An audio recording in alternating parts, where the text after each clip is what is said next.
he addressed the Pakistan-Turkey Business and Investment Forum, bringing together leading investors, companies, and business people from both sides. During the visit, Prime Minister Shahbaz Sharif and President Erdogan co-chaired the 7th session of Pakistan-Turkey High-Level Strategic Cooperation Council. At the conclusion of the session, a joint declaration and a number of important agreements, MOUs, were signed. The two leaders also addressed a joint press takeout.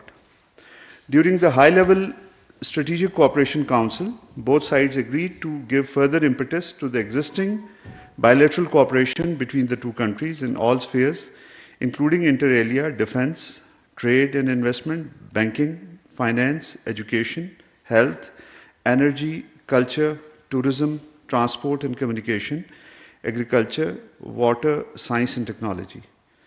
Joint working groups have been renamed as standing committees. New joint standing committees, namely security, defense and intelligence, health, science and technology, have been established under the HLSCC mechanism. Both sides exchanged views on regional and global developments of mutual interest. The two sides underscored the need for resolution of all outstanding disputes between Pakistan and India, including the core dispute of Jammu and Kashmir, in accordance with the relevant UN Security Council resolutions and wishes of the Kashmiri people. In this regard, Pakistan expresses deep appreciation for Turkey's principled stance on the issue. The two countries reiterated full and resolute support for the efforts towards the just, lasting and sustainable settlement of the Cyprus issue. Pakistan reaffirmed its support to the Turkish Cypriots and Turkey in this regard. Turkey expresses its deep appreciation for Pakistan's principled stance on the issue. Both sides reiterated their support for a peaceful and stable Afghanistan, and they further underscored that Afghanistan should not become a safe haven for terrorist groups.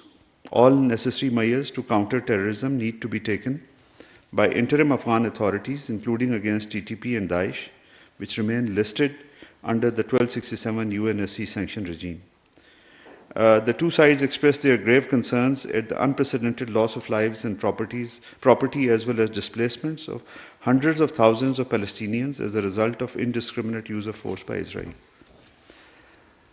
At the invitation of Vice President and Prime Minister of United Arab Emirates and ruler of Dubai, Sheikh Mohammed bin Rashid Al Maktoum, Prime Minister Mohammad Shahbaz Sharif went on a 2-day visit to the UAE from 10th to 11th February 2025 to participate in the World Government Summit in Dubai. Prime Minister was accompanied by a high-level delegation, including Deputy Prime Minister, Foreign Minister, Minister of Defense, Minister for Finance, Minister for Information, Minister for Power, Minister for Economic Affairs, and Special Assistant to the Prime Minister. During his visit, the Prime Minister delivered a keynote address at the World Government Summit in which he emphasized the need for shared responsibility in global transition to give a green economy and reaffirmed Pakistan's commitment to mobilize domestic resources and implement policy reforms. On the sidelines of the World Government Summit, the Prime Minister met with the President of UAE and ruler of Dubai, Abu Dhabi, Sheikh Mohammed bin Zayed Al Nahyan, Prime Minister of UAE, Sheikh Mohammed bin Rashid Al Maktoum, President of Prime Minister of Kuwait, Sheikh Ahmed Abdullah Al Ahmed Al Sabah, Chairwoman of Presidency of Bosnia and Herzegovina. During these meetings, they discussed ways to deepen bilateral cooperation and explore opportunities to enhance partnership in areas of mutual interest, including trade, investment, infrastructure, energy, etc. They also exchanged views on regional and international issues of mutual interest, with a focus on recent developments in the Middle East, particularly the evolving situation in Gaza, and emphasized full implementation of ceasefire in Gaza. The Prime Minister also held meetings with DP World's Group Chairman and CEO, Sultan Ahmed bin Suleiman, Managing Director of International Monetary Fund, and US investors delegation led by Mr. Gentry Beach. The Prime Minister also visited Edge of Government exhibition during the summit in Dubai, where he was briefed on innovative governance solutions from around the world. We considered the Pakistan-specific reference in the Indo-US joint statement of 13 February 2025 as one-sided, misleading, and contrary to diplomatic norms.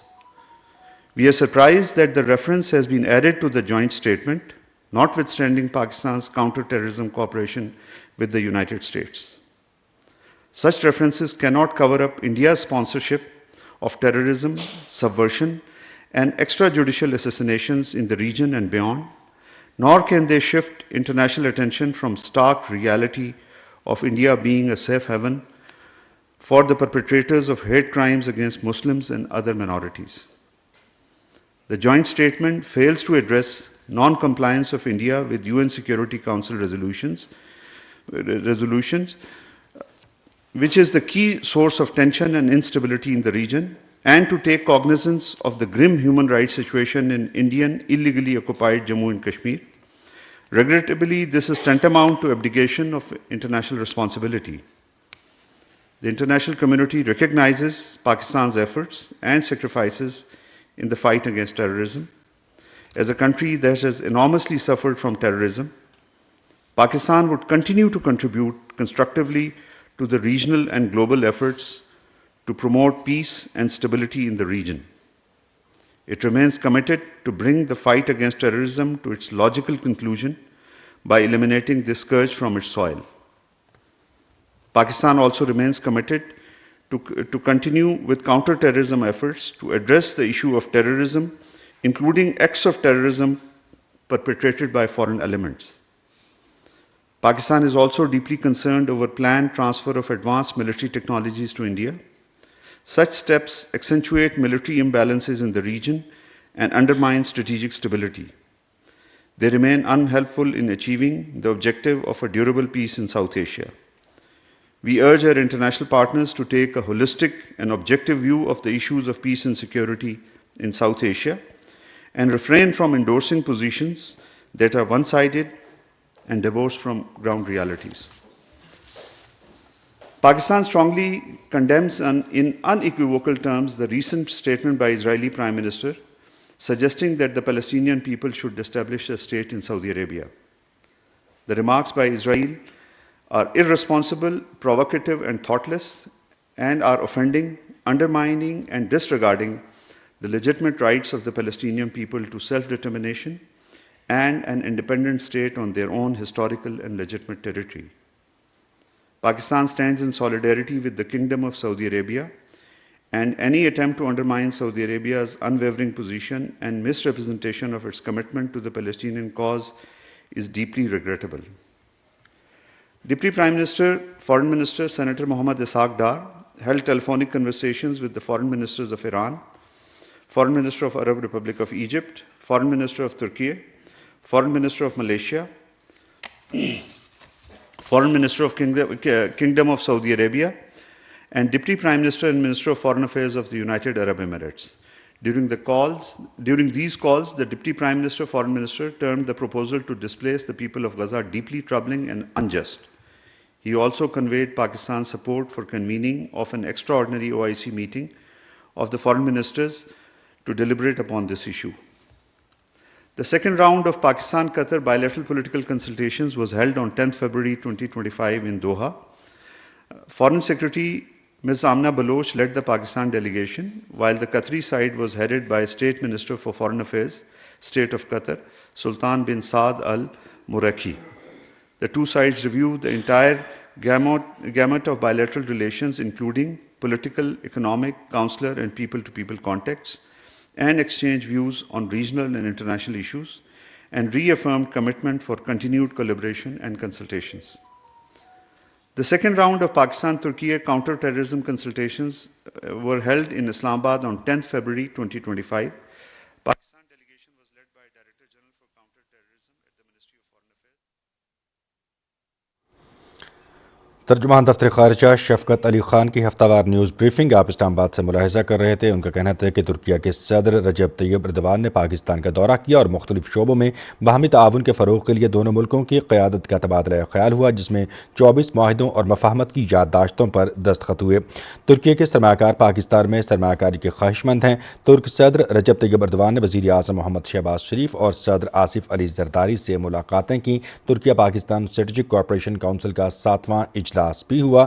اس کے علاوہ خطے کی مجموعی صورتحال پر بات کرتے ہوئے ترجمان دفتر خارجہ شفقت علی خان کا کہنا تھا کہ بھارت خطے میں انتہا پسندی اور اقلیتوں کے خلاف اقدامات پر مصر ہے۔ ترجمان دفتر خارجہ کا کہنا تھا کہ خطے میں قیام امن کے لیے پاکستان اپنا ذمہ دارانہ کردار ادا کر رہا ہے۔ Pakistani nationality of the victims were established on the basis of their passports. There are 37 survivors, including one in hospital and 33 in police custody. Reportedly, around 10 Pakistanis were missing in the accident. 3 of the survivors are in Tripoli and being looked after by the embassy. The list containing details of the dead bodies so far identified as Pakistani nationals has already been shared with the media. Our embassy in Tripoli is in the process of gathering further information and maintaining contact with the local authorities. Pakistan firmly believes that Palestinian people have an inalienable right to establish an independent and sovereign state based on pre-1967 borders with Al-Quds al-Sharif as its capital. Any proposal that seeks to displace or relocate the Palestinian people from their ancestral homeland is unacceptable and constitutes a blatant violation of international law, UN resolutions, and principles of justice and fairness. We urge the international community to denounce these provocative ideas and hold Israel accountable for its continued attempt to undermine the peace process. Pakistan's policy on terrorism and foreign occupation remains unchanged.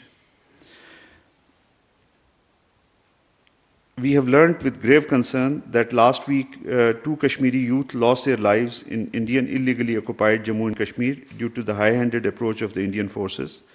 There are reports that 25-year-old man committed suicide after severe torture by police in Kathua district. He recorded a video before his death, maintaining that police officers coerced him into confessing links with militants despite being innocent. In another incident, a truck driver from Sopore district, Wasim Ahmed, was shot down by Indian forces on Srinagar-Barabola highway when he allegedly did not stop at a checkpost. These incidents must be investigated and the culprits be held to account. The Prime Minister, in terms of announcement, the Deputy Prime Minister and Foreign Minister of Pakistan, Senator Mohammad Ishaq Dar, will travel to New York to participate in the high-level meeting of UN Security Council on practicing multilateralism, reforming and improving global governance, scheduled to be held from 18th February 2025. The meeting has been convened by China under its rotating presidency of the Security Council for the month of 2025. It will be chaired by His Excellency Mr. Wang Yi, the Foreign Minister of China. On the sidelines of the UN Security Council meeting, Deputy Prime Minister, Foreign Minister is also expected to hold bilateral meetings with his counterparts as well as senior UN officials. I thank you, ladies and gentlemen. The floor is open for questions.